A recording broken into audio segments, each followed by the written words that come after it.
Greetings, Warlords. Rodge here. Welcome to Saga Thursday, the show all about the skirmish miniatures game from Studio Tomahawk.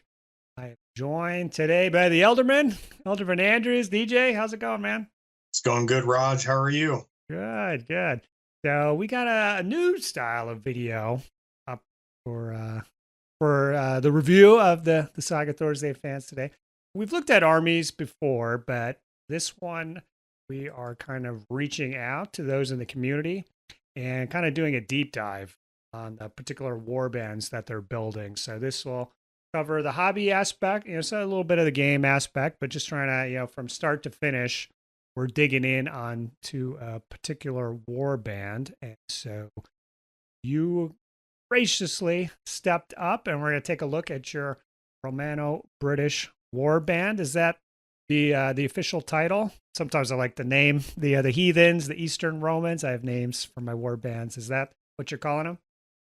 The Britons, the Romano-British. Yep, that is perfect.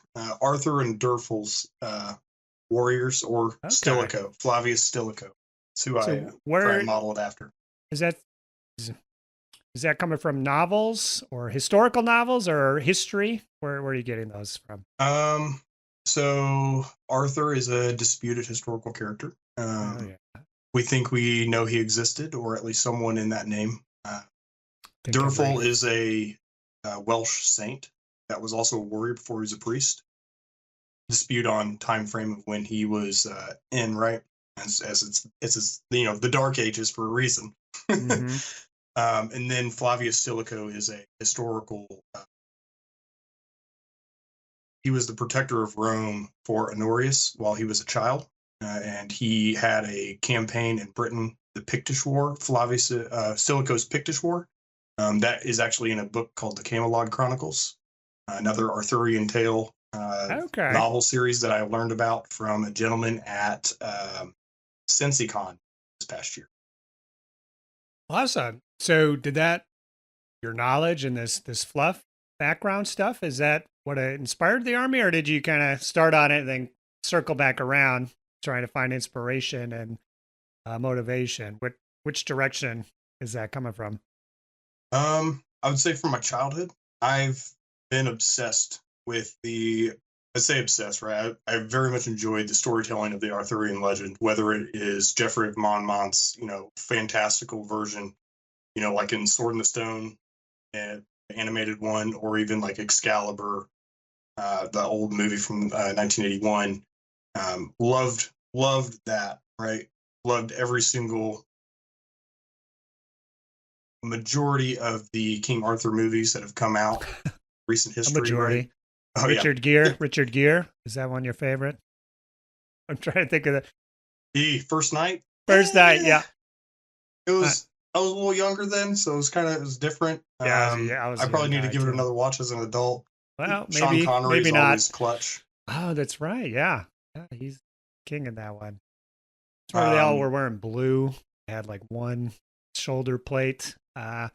Took some liberties there, I'm sure. Hollywood has been known to do that. So maybe not that one in particular, but that's awesome.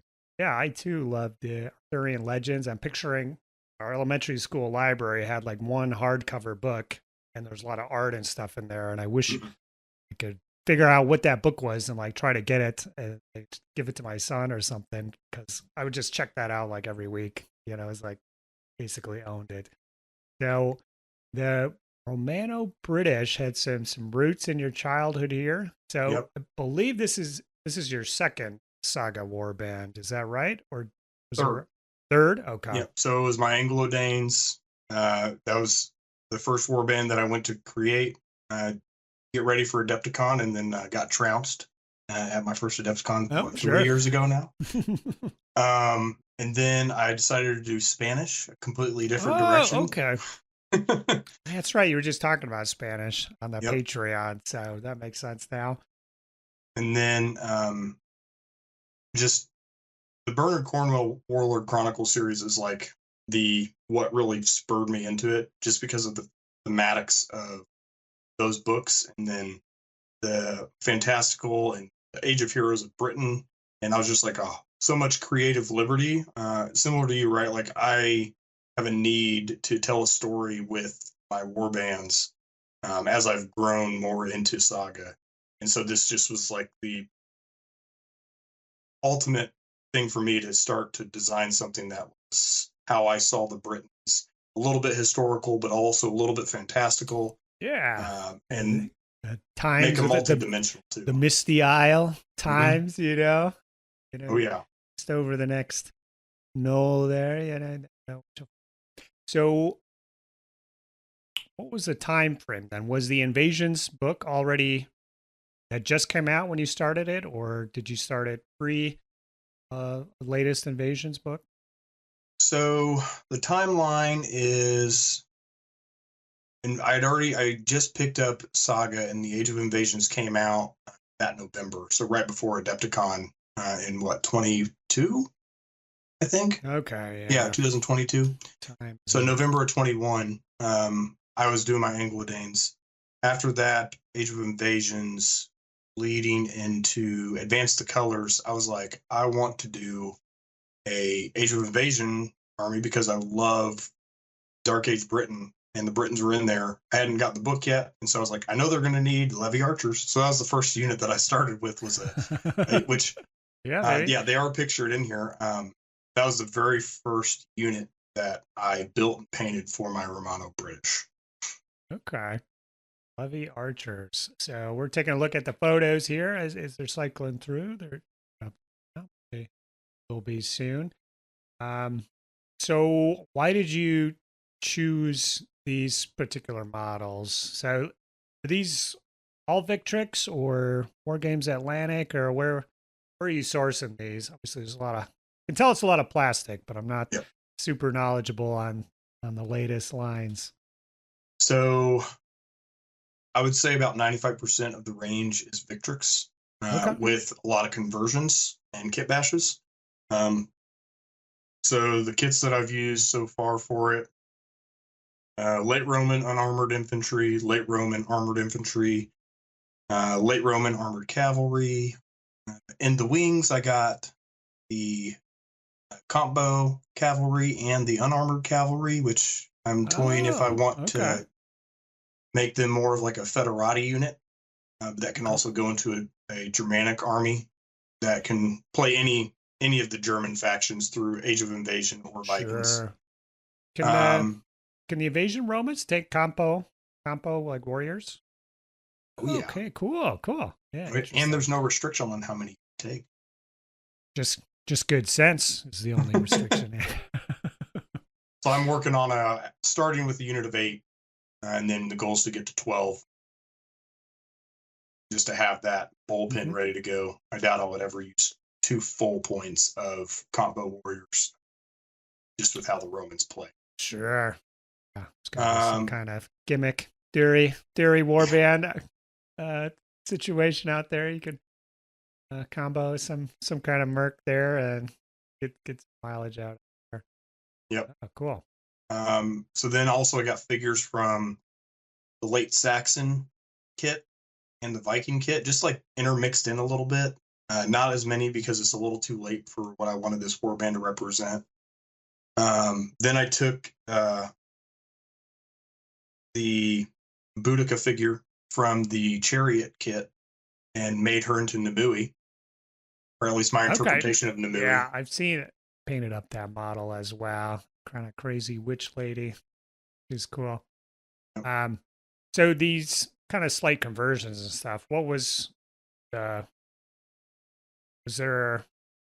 they just for fun or to blend theme, or just wanted some different heads, or is there any particular impetus behind adding in these other kits rather than just kind of doing it stock? I would say it's part of my creative, it's something I get intrinsic value out of when I build a warband, because anyone can go all the directions and put it together in accordance with what Derby Beast or Victrix or Games Workshop, whoever, right? They want the figures or suggest they should look like. I want to make it look unique, right? To where it's like, oh, well, how'd you get that pose? Or that's different. That's not on the box.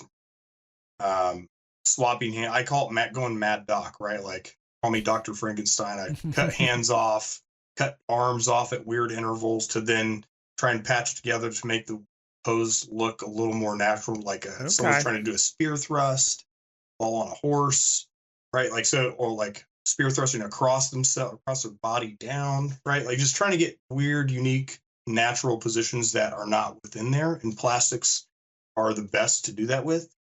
Cool.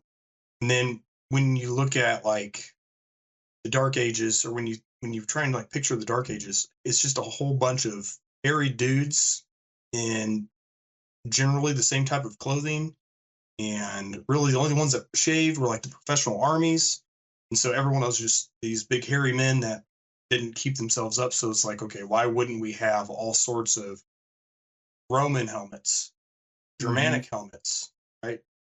Even because of how the Vikings or the Jutes, right, would trade with the Eastern empires, you'd even have Eastern influence and stuff that would eventually go over to Britain over a long period of time. It's like it should be a big mishmash of things and not a purely uniform army, unless you're Roman, like late Roman. Sure. They are right. Cool.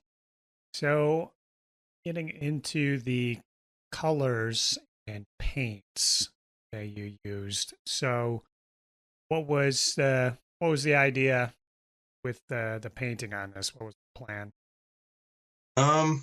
So this is something I wish I'd taken a little bit more time on. I like the colors I picked, but I wanted to get a little more into color theory and choosing.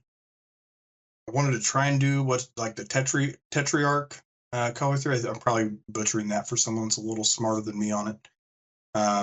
Where you find three colors that interact with each other in a enhancing way.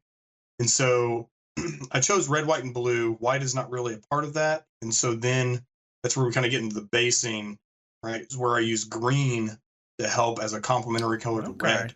Yeah. And so red, white, and blue are the colors that I'll use on the figures, right? And then I complement that with the green portion. And so not every color gets red, white, and blue.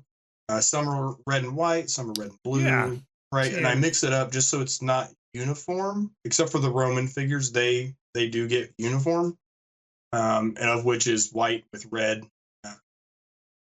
What is it? Trim. Sure.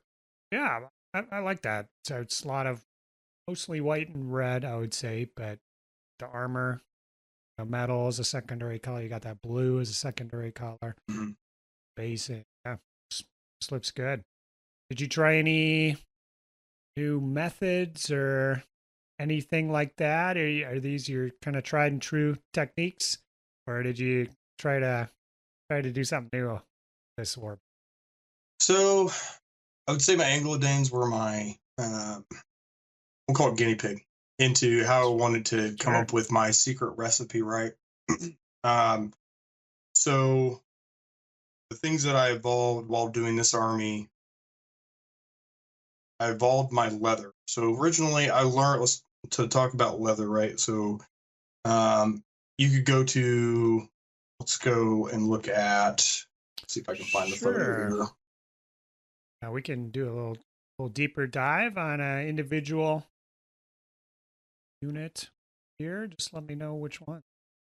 May not have the right photo to show the difference in leathers. Yeah, I won't be able to. I should have sent a little better photo of the leather difference. So I used the late John Barrett's leather formula. He's got a YouTube video out there. He passed about a year ago now. Great painter. He painted for Victrix for years. And it was actually pretty simple, right? So he would use Vallejo medium flesh tone, and then he would do 2 washes in Vallejo sepia. So I didn't have flesh tone, but I have orange brown, which is similar. And so I would do a base coat of orange brown, and then I would wash it once in sepia, potentially twice, depending on how thick or thin the sepia wash. And so that like gives it a nice, rich leather look. I really like the pop that it has, because you could go like a black or a really dark brown, but it's not going to pop with all the other you could call it pastel colors of Sure. the model, right? So when I got the late Roman unarmored warriors, there is leather on leather on leather on those guys, right? So you got sword, strap, right? You got the belt, you got a leather cuirass, and then you got your I can never remember what it's called, the skirt. Sure. And so I was like, okay, I got to come up with a way to differentiate the tons of different leathers on here. And so I went and got a whole bunch of different paints. I knew I still wanted to use sepia, and I did a big test of sword scabbards with different methods of how to get to a leather to differentiate. And so ultimately what I came up with is still do orange brown as the base, and then I do a pre-highlight before I wash. So I would take medium flesh tone, which is a yellow, more of a yellow than an orange, and I would do 3 highlights before the wash, and then I would do a 2-to-1 mixture of sepia to the smoke wash that's also by Vallejo. And so it would give it a little darker look, but also still warm. And that turned out really well. So all of my late Roman leather armored figures have a slightly different armor look to be able to differentiate between the various leathers that they have. So that's one thing I developed, came up with this, and I keep using that for the other Roman figures that have tons of leather on them as well. Cool. Yeah, it gives you a few different options to choose from too, you know, depending on the rest of the model. You know, so I've got like a horse or something that's kind of brown, just orange, you know, I kind of make the leather kind of pinkish or purplish tones to it, where, you know, on a regular model, you know, I might just do an orange, brownish leather, you know. So just kind of, it's nice having 2 or 3 different kinds of browns or leathers, so you can kind of choose the most appropriate one for the model. So that's cool. That's great. So happy how that worked out then, huh? Yeah, I am happy with that. And I'll probably continue to use that. I may probably not with my next project. If I get into ancient, or say when Age of Caesars comes out and I start that Imperial Roman Warband, I may come up with a different leather makeup. I just don't know. One, we don't know when Caesars is coming out, so it's a long ways away, right? Yeah, quite a ways, I would say. Okay, well, let's talk a little bit about the basing. So, looking at some nice big bases here. They got the little flowers and stuff. There's something just never done it. I think by the end, I'm just kind of ready to be done. But did you try several different methods with the basing, or did you know that was what you wanted to do? And it looks like, is there, so the brown, is that like what you call it, spackle, or the texture paste stuff? Is that what the base brown is? So I actually made my own basing material. Easy. Mad docked it, right? I just mixed in some drywall mud, some sand from the hobby store, from Hobby Lobby, some PVA glue, and then a little bit of water. You don't want it to be too watery to where like you put it on and it's like paint, but you don't want it to be drywall mud thick, right? Okay. And so I have a little mason jar of it that I just, once it gets low, I put in just add stuff back to it. I don't put any coloring in it because I want to be able to use that for any warband that I may come up with. Paint it. Yep. You paint it afterwards. That's how. Yep. So I trial by fire again with my Anglo-Danes, which I did just sell. My first Saga Warband was sold. Oh no! I felt like it was time. A good friend of mine actually bought them. He wanted to grow his Germanics, I wanted to take him. With potential fact juiciness might be coming. I could still play Germanics. Don't you worry. Okay. I just figured it was time to update, refresh the whole range. really of my Germanics and go with a more centralized concept for them to be able to play Vikings or insert German dudes here. Sounds good. Right. So,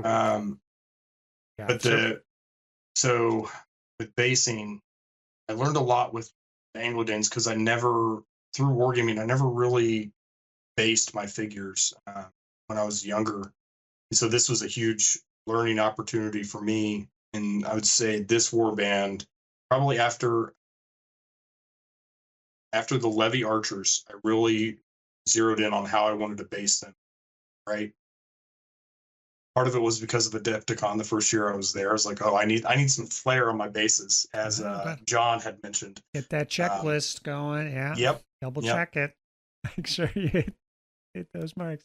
Yep. So I started adding rocks. I would glue those down, but then I would put in the my own paste, right? Then I would paint it.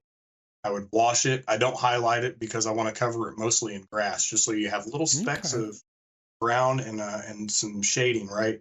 And some of the rocks showing through. I paint the rocks too because I want all the rocks to be uniform. And I have like these blue-gray rocks they look like fake rocks in my opinion, but they're rocks. They're not a natural color, I would say that. Mm-hmm. And so I paint all the rocks just so that they're all the same recipe of mid-tone gray wash and then a dry brush, right? After I do that, I seal it with some matte varnish, and then I'll start adding in the grass, or I'll add flowers and grass tufts first. And to ensure they stay down, I super glue. Okay. Yep. And I pick the flower colors as a complement to whatever colors are on that figure. Yellow goes well with red. Purple also goes well with red. Red goes well with green, right? So like I try and use the base to tie it together and again tell a story a little bit. And then once I got the flowers and the tufts down, I then do I think it's a 4mm grass, and that's just sparsed in there every so often. And then I go back and I do like a 2mm static grass, and I just drop it on. I don't use electric current or anything like that because no grass stands straight up in a field. Like it's all over the place, right? Yeah. And so I want to go for like that realistic base look, but not real dirt or real grass. You know what I mean? Mm-hmm. Because I know that this is we're having fun, right? This is not real. Looks good. And so that's kind of how I got my bases to where I'm at now, and I really like how I go about it, and it's not too cumbersome. It really isn't too cumbersome. Once I get through all the painting, it's usually one night for like 20 dudes of basing. I'm done with the bases for them. Oh, yeah, they look good. Nice and bright. Looks like the first week on campaign in the spring here. Everybody's spirits are pretty high. Uniform still clean. Gonna get out there, kick some tail. So yeah, looks good. It's interesting doing the static grass last. I would always do it first and then do tufts. I don't really have a reason why I've done it in that order. That's just the way I've always done it. 20 years, so I'll have to do it the other way around. Put down tufts, cover static grass, edges and stuff. So, cool. So anything that you would have done differently after painting 80, 100, 120 models here after the fact? I mean, everything looks, you can acknowledge, you did what you did and everything looks good, but might do it something different the next time. Was there anything like that after going through it? You're done. Yeah, the method for painting shoes after 120 or 240, pairs of shoes might be done or stuff like that. Anything like that? So I would say about 70% of everything I've done with them, I've been happy about. and wouldn't change. The things that I would change are like such minuscule things. It's more of like me being obsessive compulsive about wanting to be able to tie it more in together as a whole warband. So like some of the regular British Britain warrior figures, right, with the tartan or the cloak that's crossed a bit across them. I wish I had Romanized them a little bit more. Because what I'm noticing now that I'm making the Romans, I need to go back and add in a little bit more pizzazz, right, to help them tie into a uniformed set of warriors, right? And maybe those guys would be they'll be my levy, right? Is how I'm looking at them, because the Roman warriors, they're going to use at the time, the comitatenses, right? And then you're going to have the auxiliary Palatina or auxiliary comitatenses still be there, and they're still going to have equipment, but they're not going to be as sharp and as well trained in the art of Roman warfare as the regular Roman warriors. So I wish I would have tied those in a little bit better. I do have a plan to go back, and it's just minor little things to add in a little bit more flair to their tunics, or the cloaks, the levy unit with the javelins. I wish I would have done shields that tied them into the warband, but the intent behind them was to make them portable to any faction, which they could be, right? Mm-hmm. Let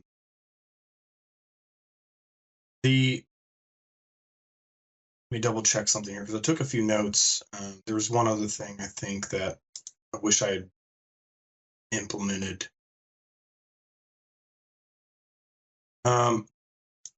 So one thing that I don't have any other things that I wish I would change at this time, other than those two. One of the things I'm glad I did was started using shield decals. Though I could paint shields, and I have enough skill to be detailed with that small of items. Painting shields was like the biggest demotivator for me, because it was just this tiny little thing, right? And you're just like, this is so small. This is just the tiniest thing that goes onto the figure, but yet it makes one of the biggest statements for what faction, right? And it's one of the first things people see, right? Which is why they started putting symbols on their shields. And so it's just like, I was like killing myself internally. So I'm glad I started using shield decals, which are extremely expensive, but it looks so much better. They had about $4 or $5 a unit, maybe, depending on what you're doing. But yeah, the decals look good. But yeah, everything looks good. Maybe some of the stuff at the end here quite isn't up to the your kind of personal threshold for what you like. But yeah, that's cool. Hearing that you're going to go back and kind of touch up, get satisfaction for yourself. So glad to hear it. Now, was this always going to be a big, like a double army, or? Oh yeah. I don't know. Can you get the Romans and Britons? You will get out of this. Is there more you can squeeze out of this? We just recently had the paint one, play many.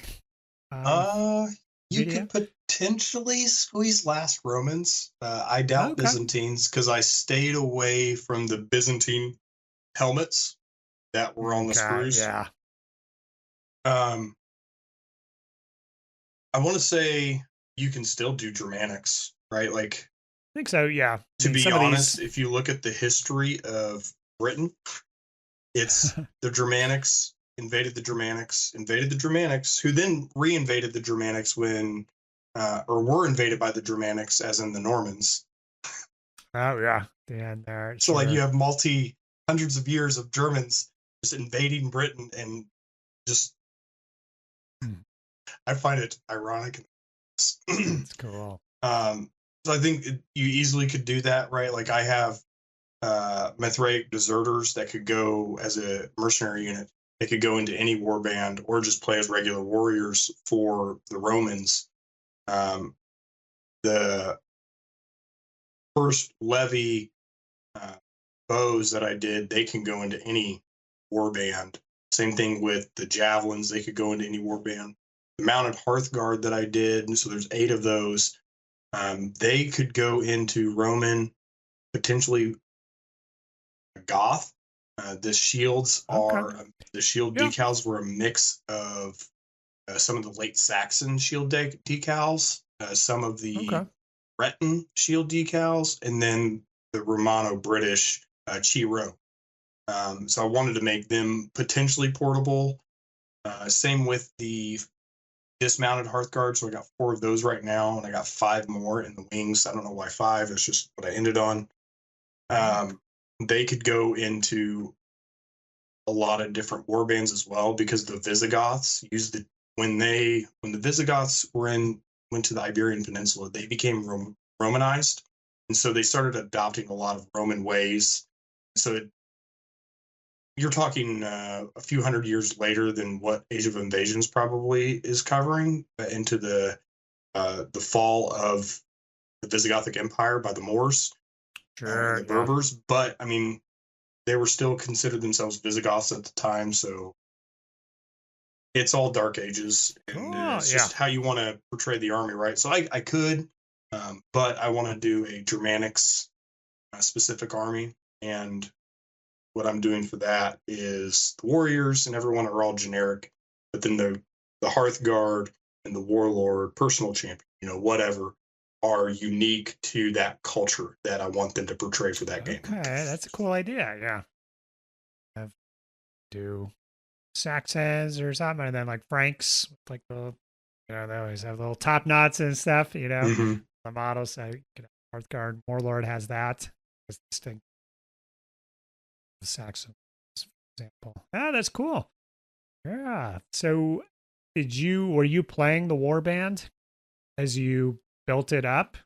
Was it gray plastic? You're out there rolling with it. Did that affect, if you were playing, did that affect the unit choices and what you built later on at all? So yes, I was playing in the ugly gray face because I was up against a deadline to go play down at NashCon.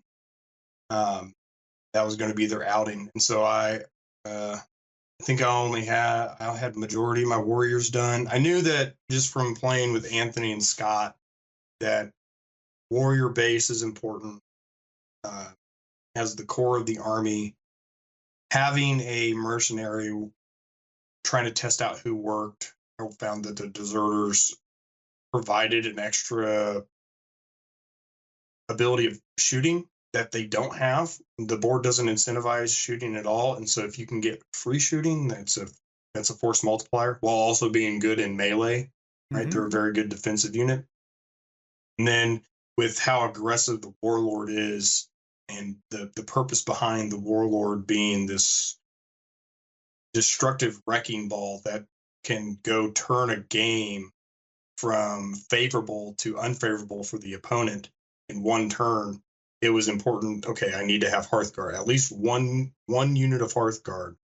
And so it didn't really, it kind of, as I moved in, I was proxying, so I kind of figured out what I wanted, but then kept playing and did just minor adjustments here and there. And then I got into more of the thematic creation after I had the lineup that I knew I wanted. So then I started making Galahad or Nimue, Merlin. Who else?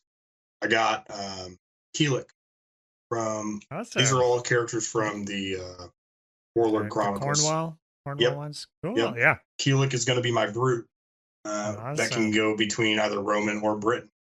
He's carrying a gigantic boar spear as if he's spearing someone on the ground. So two-handed weapon.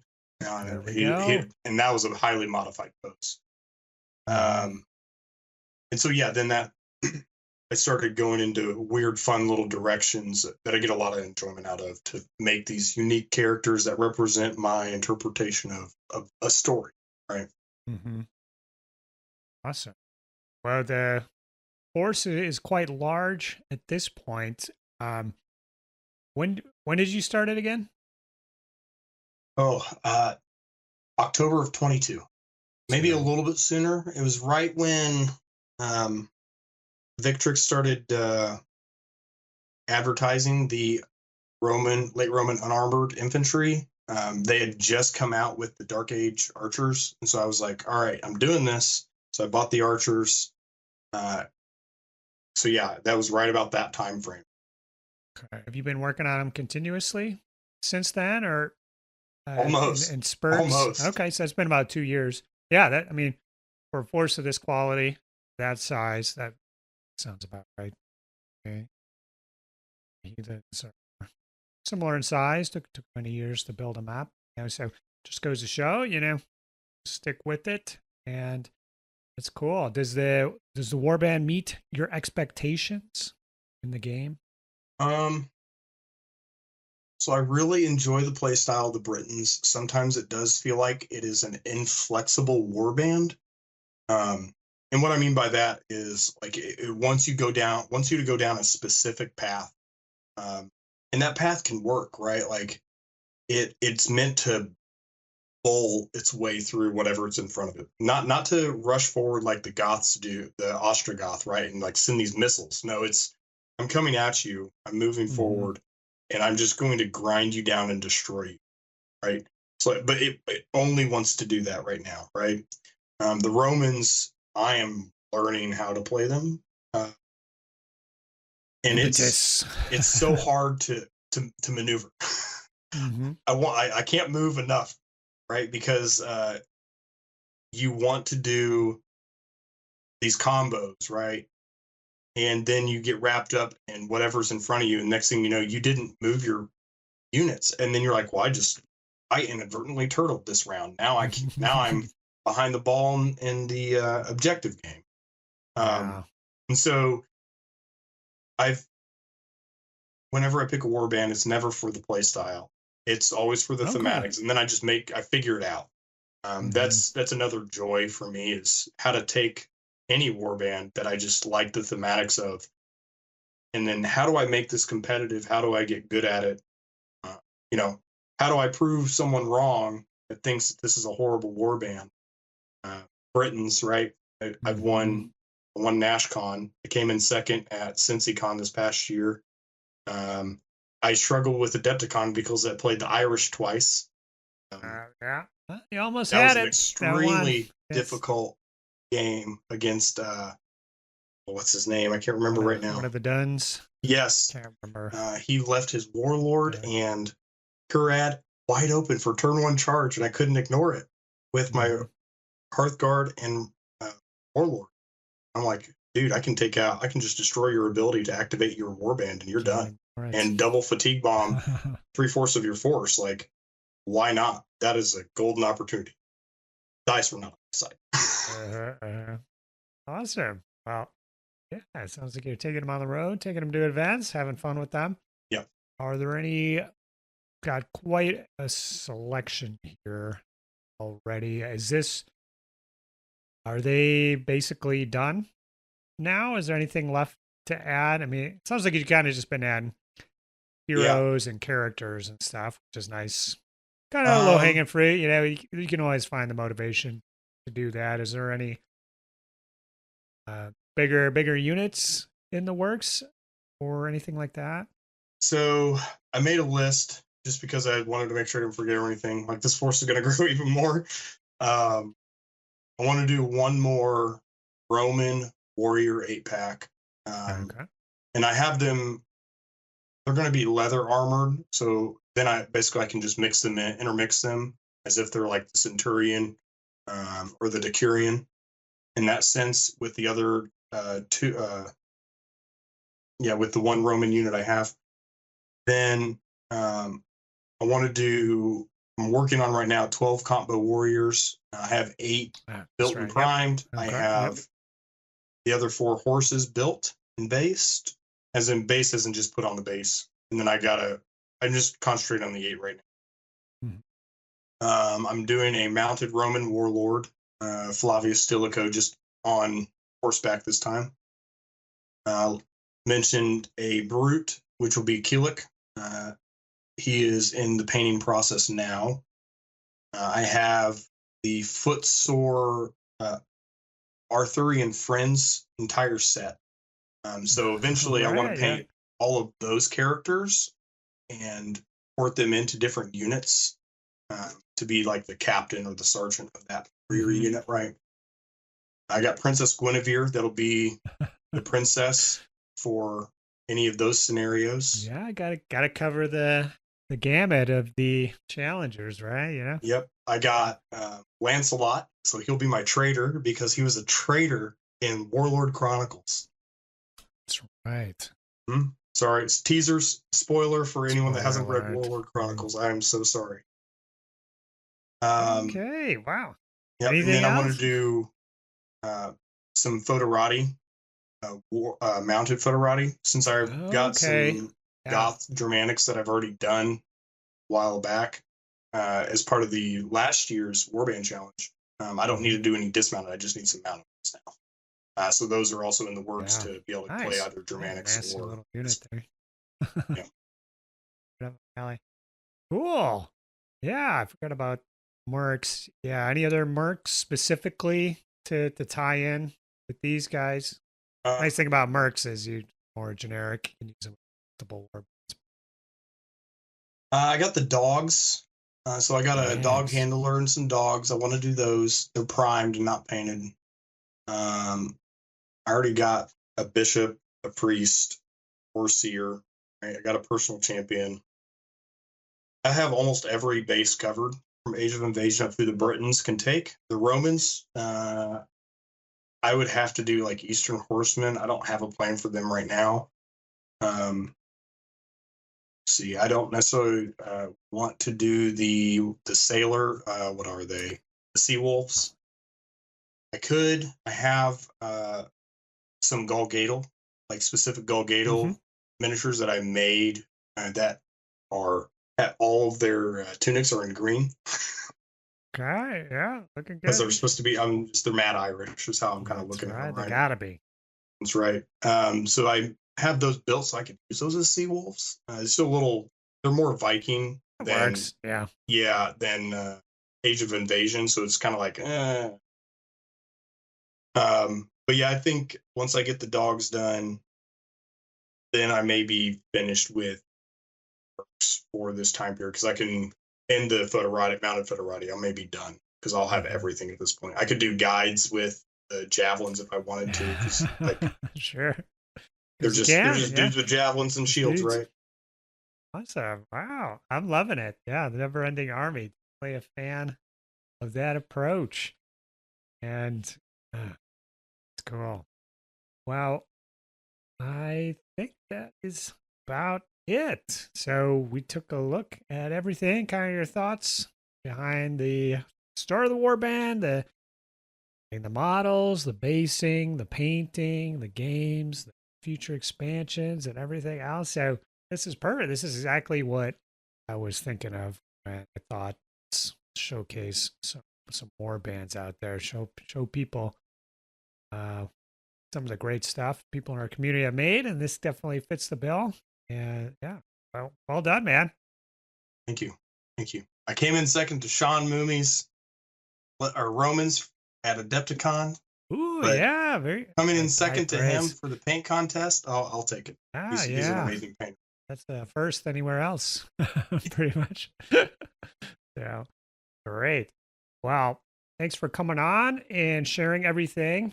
And if people have questions, you are on the Discord. That's probably the best way. Right? Yep. Right? That's good. Instagram, Elderman_Andrews on Instagram. I post photos I'd not say all the time, very regularly of my warband. Get a lot more into the photography aspect of it too. Yeah. So if you want to see more photos of this warband close up, don't change every 8 seconds. Head over to his Instagram. I'll try to post that below. Otherwise, Elderman Andrews on the Discord. And yeah, man, we've been on before. Thanks for coming on, and hopefully we'll see you again. Yep, you know it, Rodge. I'm willing to come on at any time. Awesome. Well, if anybody's got any questions about what they've seen, comment below. And take a look at those. Can respond to anything. Otherwise, I'll direct them towards you. But I do want to thank Patrick, Sean, Mitchell, Scott, Frank, Britt, DJ. It's you, DJ, and the rest of the Saga Thursday patrons. Wouldn't be doing video every month in 20 with you guys. So thanks again. And that's going to be it for this one. If anybody at home has a warband that they would like to showcase and working to it, I think it looks pretty good. And got a nice bunch of pretty pictures. I would love to hear from you. So don't hesitate to get in touch. But that's going to be it for this one. All right. See you later, DJ. Have a good one. See you, Rodge. Bye. Saga! If you'd like to see more Saga content, consider joining the Heathen Army over on Patreon or popping on down to the Saga Thursday Discord server. Links below. Thanks, guys.